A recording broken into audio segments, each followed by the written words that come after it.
Hello everyone, welcome back to the Checkmate Patterns series. Today we're going to cover Morphy's mate and Pillsbury's mate.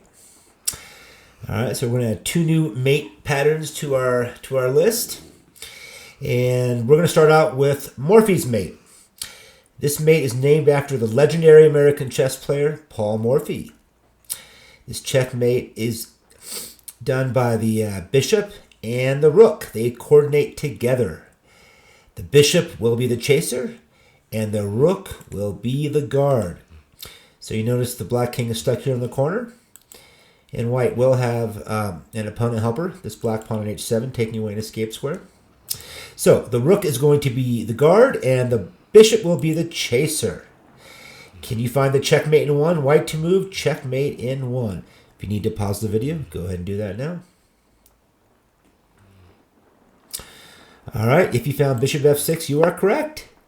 The bishop is the chaser, and the rook is the guard.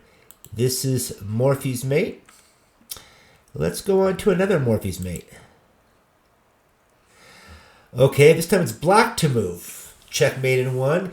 Can you find the checkmate for black utilizing the Morphy's mate? If you need to pause the video, go ahead and do it. All right, we have the rook here is taking away the entire b file. The white king is stuck in the corner. We just need a piece to come and check along this diagonal. That's it. The rook is doing a great job by taking away all of this entire file. And if you found bishop to c3, you are correct. The bishop is the chaser. The rook is the guard. That is a checkmate, and this is called Morphy's mate. We're going to learn another mate called Pillsbury's mate, which is similar to the Morphy mate. The only difference is the roles of chaser and bishop, they switch. So instead of the bishop being the chaser, the bishop now is going to be the guard, and the rook is going to be the chaser. This mate pattern, by the way, is named after Henry Nelson Pillsbury, a leading American chess player who won the prestigious Hastings International Chess Tournament in 1895. All right, let's see if you can find the mate in one. White to move. Let's see if you can do it. If you need to pause the video, go ahead and do that now. Okay, you notice the bishop here is guarding g7 and h8, these two squares. So we just need a piece to come and check along the open g file.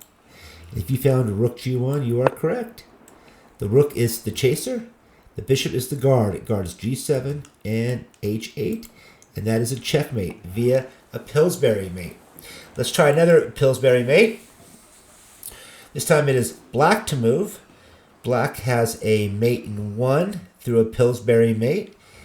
If you need to pause the video to find the solution to this mate, it's mate in one, by the way.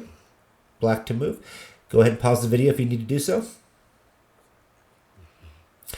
All right. You notice this bishop is playing a crucial role. It's taking away this escape square, but more importantly, the h1 escape square. And the rook is going to be the chaser. It's going to come over here to g8. The rook is checking the white king, and the bishop is guarding the h8. It's also guarding g2, but the rook also guards g2. But more importantly, this bishop needs to take away h1, so the white king cannot escape into the corner. So the rook is the chaser, the bishop is the guard, and that is a Pillsbury checkmate. All right, so that's it. That's two more checkmate patterns you've learned, and next week we'll learn a few more. All right, talk to you later. Bye-bye.